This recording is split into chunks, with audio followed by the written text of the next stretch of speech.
VD. Satheesan മന്ത്രിസഭയിലെ ഏറ്റവും ജൂനിയറും തികച്ചും അപ്രതീക്ഷിതമെന്ന് തന്നെ പറയേണ്ടിയിരിക്കുന്ന ഒരു എൻട്രിയാണ് യൂത്ത് കോൺഗ്രസ് സംസ്ഥാന അധ്യക്ഷനായ ശ്രീ ഒ.ജെ. ജനീഷ്. എന്തായാലും ആശംസകൾ. ആരും പ്രതീക്ഷിച്ചില്ല, ഒരുപക്ഷെ താങ്കൾ കോൺഗ്രസ്സിലുള്ളവർ പ്രതീക്ഷിച്ചിരുന്നോന്നറിയില്ല. എന്തായാലും മാധ്യമങ്ങൾ പ്രതീക്ഷിച്ചിരുന്നില്ല അങ്ങയുടെ പേര് അങ്ങ് മന്ത്രിസഭയിൽ ഉണ്ടാകുമെന്ന്. അങ്ങ് എങ്ങനെയാണ് ശരിക്കും ഇത് പ്രതീക്ഷിച്ചിരുന്നത്? അല്ല, ഞാൻ തെരഞ്ഞെടുപ്പ് സമയത്തൊന്നും അത് പ്രതീക്ഷിക്കുന്നില്ല. തെരഞ്ഞെടുപ്പ് സമയത്ത് എനിക്ക് ഏത് വിധേനയും അവിടെ ഏത് വിധേനയെന്നല്ല, പിന്നെ ആ സീറ്റിൽ ജയിച്ചെടുക്കുക എന്നുള്ളതാണ് ആ സമയത്ത് ഏറ്റവും പ്രധാനപ്പെട്ട കാര്യം ഉണ്ടായിരുന്നത്. തെരഞ്ഞെടുപ്പിന് ശേഷം മന്ത്രിസഭാ ചർച്ചകൾ നടക്കുന്ന സമയത്ത് ചില ഹിൻഡുകൾ കിട്ടിയിരുന്നു. പിന്നെ പരിഗണിക്കുന്നുണ്ട്, അനുകൂലമായ ചില ഘടകങ്ങളിൽ ഒരുപക്ഷെ പരിഗണന വരും, യൂത്ത് കോൺഗ്രസ് എന്ന രീതിയിലുള്ള പരിഗണന ഉണ്ടാകാനുള്ള സാധ്യതയുണ്ട് എന്നൊരു ഒരു അറിയിപ്പൊക്കെ എനിക്ക് കിട്ടിയിരുന്നു. അത് ചിലപ്പോൾ സംഭവിച്ചില്ലെങ്കിൽ കൂടി വേറെ മറ്റൊന്നും വിചാരിക്കേണ്ടതില്ല. അതുകൊണ്ട് ആരോടും പറയേണ്ട, രഹസ്യമായിട്ട് തന്നെ വെക്കണം എന്നുള്ള രഹസ്യമൊക്കെ എനിക്കുണ്ടായിരുന്നു. അപ്പോൾ ഞാനത് വളരെ അതാത് തലത്തിൽ തന്നെ എടുത്തുള്ളൂ. പരിഗണിക്കാൻ സാധ്യതകൾ അനുകൂലമായി വന്നാൽ നേതൃത്വം അതിൽ പരിഗണിക്കുന്നു, അല്ലെങ്കിൽ ആ സാഹചര്യങ്ങൾ കൊണ്ട് നടന്നില്ല എന്ന് കണക്കാക്കേണ്ട കാര്യമേ ഉള്ളൂ എന്നുള്ള വളരെ മൈൽഡായിട്ട് തന്നെ അതിനെടുത്തിരുന്നുള്ളൂ. എനിക്ക് തോന്നുന്നു മാധ്യമങ്ങൾക്ക് ഒരു അപ്രതീക്ഷിതമായിട്ട് ഭയങ്കര ഷോക്കിംഗായി വരാൻ കാരണം ഈ വകുപ്പ് മുഖ്യമന്ത്രി തീരുമാനിക്കുന്നതിന് മുമ്പ് ഓരോ ദിവസവും മാധ്യമങ്ങൾ തീരുമാനിച്ചുകൊണ്ടിരിക്കുന്നുണ്ട്. മന്ത്രിമാരെ മുഖ്യമന്ത്രിയും പിന്നെ പാർട്ടിയും തീരുമാനിക്കുന്നതിന് മുമ്പ് അതും മാധ്യമങ്ങൾ തീരുമാനിച്ചുകൊണ്ടിരിക്കും. അപ്പോൾ അങ്ങനെ തീരുമാനിച്ചുകൊണ്ടിരുന്ന പേരുകളിൽ ഞാൻ ഉണ്ടായിരുന്നില്ല. അപ്പോൾ പിന്നെ സ്വാഭാവികമായിട്ടും നിങ്ങളുടെയൊക്കെ സോഴ്സുകളിൽ വന്ന ഒരു പിന്നെ എന്താ പറയുക, കറക്റ്റ് അല്ലാതെ പോയ ഒന്ന് എന്ന് അതിന് വേണമെങ്കിൽ പറയാവുന്നുള്ളൂ. താങ്കളുടെ ഒരു കരിയർ നമ്മൾ പെട്ടെന്ന് നോക്കുകയാണെങ്കിൽ കുറച്ച് മാസങ്ങൾക്കിടയിലുണ്ടായ ഒരു വലിയൊരു ഭാഗ്യമെന്നോ അല്ലെങ്കിൽ ആ ഒരു കരിയറിലുണ്ടായ അർഹതപ്പെട്ട ഒരു അംഗീകാരം എന്നൊക്കെ പറയേണ്ടിയിരിക്കുന്നു. താങ്കൾ യൂത്ത് കോൺഗ്രസ് സംസ്ഥാന അധ്യക്ഷനായി ഒ.ജെ. ജനീഷ് വരുമെന്നത് പോലും നമ്മൾ ആദ്യം പ്രതീക്ഷിക്കുന്നില്ല. അതും താങ്കൾക്ക് അങ്ങനെ ഒരു തീരുമാനം പാർട്ടി എടുക്കുന്നു. അതിനുശേഷം താങ്കൾ MLA എന്ന പദവിയിലേക്ക് അല്ലെങ്കിൽ ആ സ്ഥാനാർത്ഥി പട്ടികയിൽ താങ്കളെ ഉൾപ്പെടുത്തുമ്പോഴും താങ്കൾ അവിടെ കൊടുങ്ങല്ലൂർ ജയിക്കുമോ എന്നതുപോലും ഒരു ഇടതു കോട്ട കൂടിയാണ്. അവിടെ താങ്കൾ ജയിച്ചു, MLA ആകുന്നു. അതുപോലും വളരെ പെട്ടെന്ന്, അതും താങ്കളുടെ കരിയറിൽ ഒരു മാസങ്ങളുടെ വ്യത്യാസത്തിൽ ഉണ്ടാകുന്നതാണ്. അതിന് പിന്നാലെ തന്നെ തൊട്ട് പിന്നാലെയാണ് മന്ത്രിയാവുക എന്ന് പറയുന്ന ഏറ്റവും സുപ്രധാനമായ അതായത് ഒരു നേതാവിന്, പ്രത്യേകിച്ച് യൂത്ത് കോൺഗ്രസ് നേതാവിനൊക്കെ തന്നെയും അങ്ങനെ ഒരു മന്ത്രി പദം ഏത് രാഷ്ട്രീയ പാർട്ടി എടുത്താലും അപൂർവമായി സംഭവിക്കുന്നതാണ്. അങ്ങനെ കോൺഗ്രസിന് മുമ്പ് സംഭവിച്ചിട്ടുണ്ട്. അതൊരു സാധാരണമായി സംഭവിക്കുന്നതാണ്. നമുക്കൊരു പതിവ് കാഴ്ച നമുക്ക് പറയാനാണ്. അല്ല പതിവ് കാഴ്ചയല്ല. പിന്നെ അതിലൊരു പ്രധാനപ്പെട്ട കാര്യം, ഞാൻ യൂത്ത് കോൺഗ്രസ് പ്രസിഡന്റ് ആകുമോ എന്ന് പ്രതീക്ഷിച്ചിരുന്നു എന്ന് വെച്ചാൽ, ഞാൻ ഈ സംസ്ഥാന കമ്മിറ്റിയുടെ വൈസ് പ്രസിഡന്റ് ആയിരുന്നു. നിലവിലുണ്ടായിരുന്ന പ്രസിഡന്റ് അന്ന് മാറണമെന്ന് ആഗ്രഹിച്ചിരുന്ന ഒരു വൈസ് പ്രസിഡന്റ് അല്ല. പക്ഷേ ഒരു സാഹചര്യം വന്ന ഘട്ടത്തിൽ അയാൾ മാറി, ഞാനാകണമെന്ന് ആഗ്രഹിച്ചിട്ട് പിന്നെ സംഘടനാ പ്രവർത്തനം തുടർന്നതല്ല. ഒരു സാഹചര്യം വന്നപ്പോൾ അദ്ദേഹം മാറിയ ഘട്ടത്തിൽ പിന്നെ രണ്ടാമത് വരുന്നത്. അദ്ദേഹം മാറിയതിന് ശേഷം പുതിയ പ്രസിഡന്റിനെ തീരുമാനിക്കപ്പെടുന്ന ആ ഒരു ഡ്യൂറേഷൻ ഒരു 60 ദിവസത്തോളം വരുന്ന ഒരു ഡ്യൂറേഷൻ ഉണ്ട്. അതിൽ ആദ്യത്തെ ഒരാഴ്ചയ്ക്കുള്ളിൽ തന്നെ ഞാൻ തന്നെയാണ് ആകാൻ പോകുന്നതിനെ സംബന്ധിച്ചിട്ട് എനിക്ക് നല്ല ബോധ്യമുണ്ട്. അപ്പോഴും മാധ്യമങ്ങൾക്ക് ഈ വിവരത്തെ സംബന്ധിച്ച് വ്യക്തത കുറവുണ്ടായിരുന്നു. കാരണം അന്ന് ഞാൻ മീഡിയ ഫ്ലോറിലെ ചർച്ചയിലില്ലാത്ത ഒരാളെന്ന നിലയ്ക്ക് സ്വാഭാവികമായിട്ടും എൻ്റെ പേരിന് അത്ര ഗൗരവത്തോടു കൂടി വിഷ്വൽ മീഡിയ കണ്ടിരുന്നില്ല. അതുകൊണ്ട് തന്നെ പിന്നെ അവർ കൊടുത്തുകൊണ്ടിരുന്ന സ്കൂപ്പിലോ അല്ലെങ്കിൽ അവർ കൊടുത്തുകൊണ്ടിരുന്ന വാർത്തകളിലോ സാധ്യതകളിലോ ഒന്നും എൻ്റെ പേര് വളരെ പുറകിലായിരുന്നു. ഞാനും വളരെ ലോ പ്രൊഫൈലിൽ തന്നെ അതിൽ ഇടപെട്ടിട്ടുള്ളൂ. കാരണം വെച്ചാൽ ഇത് ചാനലിൽ വരുന്ന വാർത്തയല്ല പാർട്ടിയുടെ റിയലായ തീരുമാനങ്ങളിൽ പലപ്പോഴും വരാൻ സാധ്യതയുള്ളൂ എന്നുള്ളതിനെ സംബന്ധിച്ച് നമുക്ക് നല്ല ബോധ്യമുണ്ട്. അപ്പം ചാനലിൽ ഒരുപാട് വാർത്ത വരുന്തോറും നമുക്ക് ദോഷമാകുള്ളൂ. കാരണം ഇതിങ്ങനെ വല്ലാതെ വാർത്തകളിലൂടെ വരേണ്ടതല്ല, അതിനപ്പുറത്തേക്ക് പാർട്ടിയുടെ തീരുമാനത്തിൻ്റെ ഭാഗമായിട്ട് വരേണ്ടതാണ്. സ്ഥാനാർത്ഥിത്വം പിന്നെ അതൊരു ദിവസം കൊണ്ട് സംഭവിച്ചതല്ല. ഞാൻ അതിന് വേണ്ടിയിട്ടുള്ള പ്രവർത്തനം വെച്ചാൽ എനിക്ക് ഒരു 2 വർഷം മുമ്പേ തന്നെ ഒരു പക്ഷേ അവിടെ പരിഗണിക്കപ്പെടാൻ സാധ്യതയുണ്ട് എന്ന് എല്ലാ നേതൃത്വങ്ങളും എന്നോട് വാക്കാൽ പറഞ്ഞിട്ടുള്ളൊരു സ്ഥലം കൂടിയാണ്. അവിടെ ഒന്ന് ശ്രദ്ധിച്ചോളൂ എന്ന് പറഞ്ഞിട്ടുള്ളൊരു ഘട്ടം കൂടിയാണ്. അപ്പോൾ ഞാനൊരു 2 വർഷക്കാലമായി ശ്രദ്ധിക്കുന്ന ഇങ്ങനെ ഒരു അവസരം വന്നാൽ എങ്ങനെ അതിനെ ഇലക്ഷൻ മാനേജ് ചെയ്യണം എന്നതിനെ സംബന്ധിച്ച് 2 വർഷക്കാലമായി ശ്രദ്ധിച്ചുകൊണ്ടിരിക്കുന്ന ഒരു കോൺസ്റ്റിറ്റ്യുവൻസിയിലാണ്. അവിടെ ഇലക്ഷൻ്റെ തുടക്കത്തിലും ഇതേപോലെ തന്നെ ജയിക്കാൻ സാധ്യത കുറവാണ് എന്ന് എല്ലാവരും പറയുമ്പോഴും എനിക്ക് നല്ല കോൺഫിഡൻ്റാണ് അവിടെ ജയിക്കാൻ സാധിക്കും, നല്ല കോൺഫിഡൻ്റാണ്. കാരണം ഞാനാകെ ഇപ്പോൾ ACCയുടെ പിന്നെ നിരീക്ഷകരൊക്കെ വന്ന സമയത്തൊക്കെ യൂത്ത് കോൺഗ്രസ് പ്രസിഡന്റ് എന്ന നിലയ്ക്ക് ഞാൻ കൊടുത്ത പട്ടികയിൽ പിന്നെ യൂത്ത് കോൺഗ്രസിൻ്റെ സഹഭാരവാഹികളുടെ താല്പര്യപ്പെട്ട് വന്ന എല്ലാ ആളുകളുടെയും പേര് വിവരങ്ങൾ കൈമാറിയ സമയത്ത് എവിടെയാണ് താങ്കൾ ഉദ്ദേശിക്കുന്നത്, ഞാൻ എൻ്റെ ഹോം കോൺസ്റ്റിറ്റ്യുവൻസി കൊടുങ്ങല്ലൂരാണ് ഉദ്ദേശിക്കുന്നതെന്ന് എഴുതി കൊടുത്തു. അവർ ഡാറ്റ മറിച്ച് നോക്കിയപ്പോൾ 23,000 വോട്ടിന് 2 തവണ തോറ്റ സീറ്റാണ്. യൂത്ത് കോൺഗ്രസ് പ്രസിഡന്റ് അങ്ങനെ സെലക്ട് ചെയ്യേണ്ട കാര്യം എന്ത് എന്നോട് അന്ന് ഇങ്ങോട്ട് തിരിച്ചു കഴിഞ്ഞാൽ അവർ കോൺഫിഡൻ്റാണ്, അതിൽ വേറെ പ്രശ്നങ്ങളില്ല.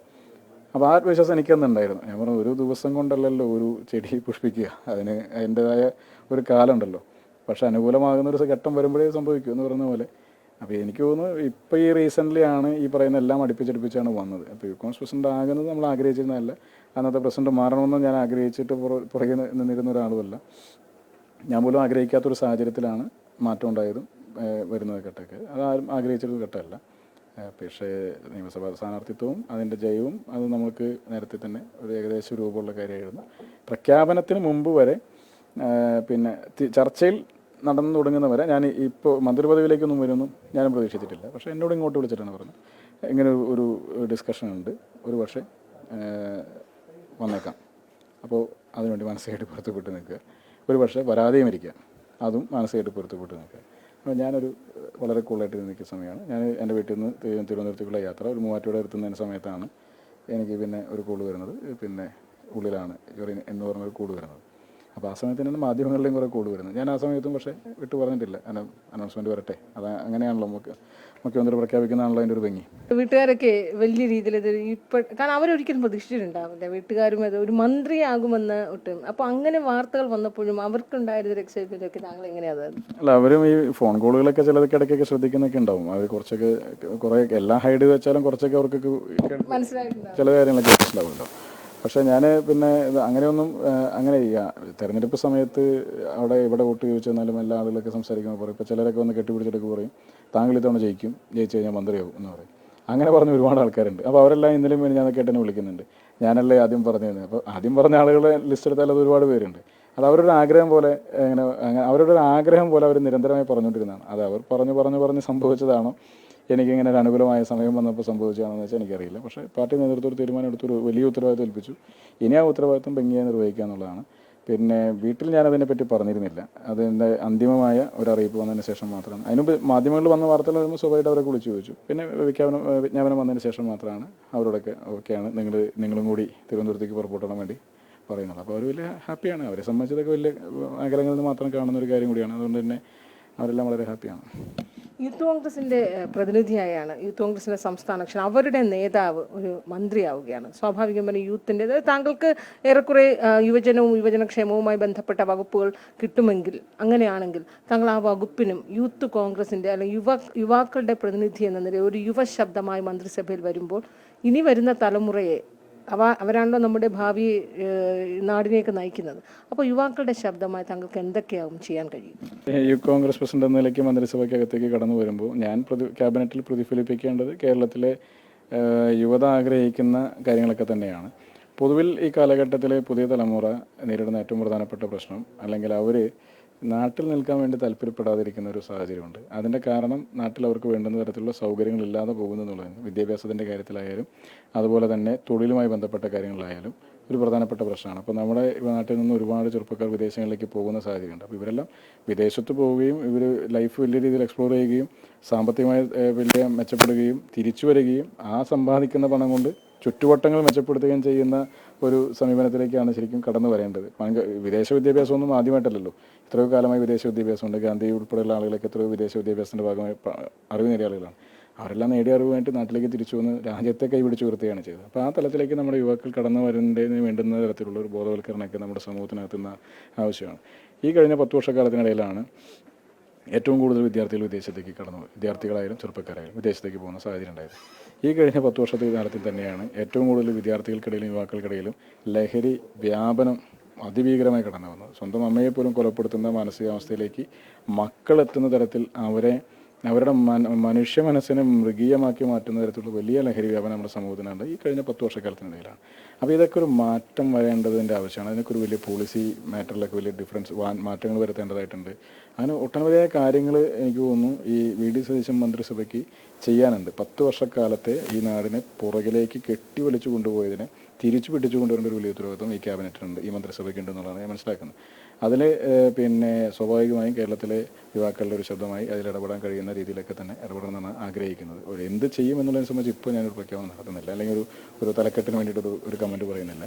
പൊതുവിൽ ലഭിച്ച മന്ത്രിസ്ഥാനം കേരളത്തിലെ കഴിഞ്ഞ 10 വർഷക്കാലമായി തെരുവിൽ സമരം ചെയ്ത KSU യൂത്ത് കോൺഗ്രസ് പ്രവർത്തകർക്കുള്ള ഒരു അംഗീകാരമായിട്ടാണ് ഞങ്ങൾ കണക്കാക്കുന്നത്. താങ്കൾക്ക് ഇപ്പോൾ ഏത് വകുപ്പ് കിട്ടിയാലും യുവജനക്ഷേമമാണ് കിട്ടുന്നതെങ്കിൽ ഏറ്റവും പ്രധാനപ്പെട്ട ഒരു വകുപ്പാണ്. കാരണം ഒരു യുവതലമുറയെ വഴിതെറ്റിക്കാതെ എങ്ങനെ കൊണ്ടുപോകാം, അത് തീർച്ചയായും ഈ പിണറായി വിജയൻ സർക്കാരും കുറേയൊക്കെ ശ്രമിച്ചതാണ്. സ്വാഭാവികമായും പുതിയൊരു സർക്കാർ അതിൻ്റെ തുടർച്ച, അവർക്ക് എവിടെയാണോ വീഴ്ച പറ്റിയത് ആ വീഴ്ചകൾ കൃത്യമായി തിരുത്തി മുന്നോട്ട് പോകുക എന്നത് തന്നെയായിരിക്കും ഏറ്റവും പ്രധാനപ്പെട്ട ഒരു ദൗത്യം. വീഴ്ചകൾ ഒരുപാട് സംഭവിച്ചിട്ടുണ്ട്. ഇപ്പോൾ യുവജനക്ഷേമം തന്നെയാണെങ്കിൽ തന്നെയും ഇപ്പോൾ നമ്മുടെ നാട്ടിലെ ചെറുപ്പക്കാരൊക്കെ കളിക്കളങ്ങളിൽ നിന്ന് മാറി നിൽക്കപ്പെട്ടുന്ന ഒരു സാഹചര്യമൊക്കെ ഉണ്ടായിരിക്കുന്ന ഒരു കാലം കൂടിയാണല്ലോ. ഇപ്പോൾ ഏറ്റവും അവസാനം നടന്ന വർഷത്തിലെ കേരളോത്സവം പോലും നടത്താൻ ഈ സർക്കാരിൻ്റെ ഈ പറഞ്ഞ വകുപ്പിന് സാധിക്കാതെ പോയൊരു കാലം കൂടിയാണ്. അതൊക്കെ എല്ലാ കാലത്തും വലിയ ആഘോഷമായി നടന്നിരുന്ന കാര്യങ്ങളൊക്കെ തന്നെ. അപ്പോൾ വീഴ്ചകൾ ഒരുപാടുണ്ടായിട്ടുണ്ട്. ആ വീഴ്ചകളിലൊക്കെ ഒരു മാറ്റം വരുത്തണം. അപ്പോൾ ആ വീഴ്ചകൾ തുടരാനാണെങ്കിൽ തന്നെ ഞങ്ങളെ വോട്ട് ചെയ്യിപ്പിക്കേണ്ട കാര്യമില്ലല്ലോ. അപ്പോൾ ആ വീഴ്ചകൾ മാറ്റി മുന്നോട്ട് പോകുക എന്നുള്ളതാണ്. സർക്കാർ ഒരുപാട് ചെയ്തു എന്ന അഭിപ്രായം എനിക്കില്ല. സർക്കാരിന് അങ്ങനെ പരിധിയില്ലാതെ ചെയ്യാൻ സർക്കാർ ചെയ്യേണ്ടതാണത്. അത് സർക്കാരിൻ്റെ ഉത്തരവാദിത്തമാണ്. പക്ഷേ ആ ഉത്തരവാദിത്തത്തിൽ വന്ന പോരായ്മകളാണ് പിന്നെ ഇന്ന് സമൂഹത്തിൽ നേരിളിച്ച് കാണുന്ന ഈ പറയുന്ന വിഷയങ്ങളെല്ലാം തന്നെ. അപ്പോൾ അതുകൊണ്ട് സർക്കാർ ഒരുപാട് ചെയ്തു എന്ന അഭിപ്രായം എനിക്കില്ല. സർക്കാർ ചെയ്യേണ്ടതായ പലതും ചെയ്യാതെ പോയി എന്നുള്ള അഭിപ്രായമാണുള്ളത്.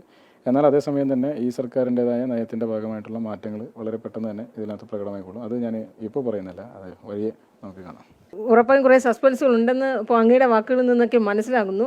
എന്തായാലും ഒരു യുവമന്ത്രിയിൽ നിന്ന് ഈ കേരളം പ്രതീക്ഷിക്കുന്ന യുവത്വത്തിൻ്റെ ശബ്ദം, കേരളം പ്രതീക്ഷിക്കുന്ന വലിയൊരു മാറ്റം പ്രതീക്ഷിക്കുന്നു. ആ മാറ്റത്തിന് ഒരു യുവമന്ത്രി എന്ന നിലയിൽ അങ്ങയുടെ ഒരു കാൽവയ്പ് അല്ലെങ്കിൽ അങ്ങയുടെ ഒരു കരസ്പർശം ഉറപ്പായി പ്രതീക്ഷിക്കുകയാണ്. ഇത്രയും സമയം അമൃത വാർത്തകളുമായി സഹകരിച്ചതിന് നന്ദി.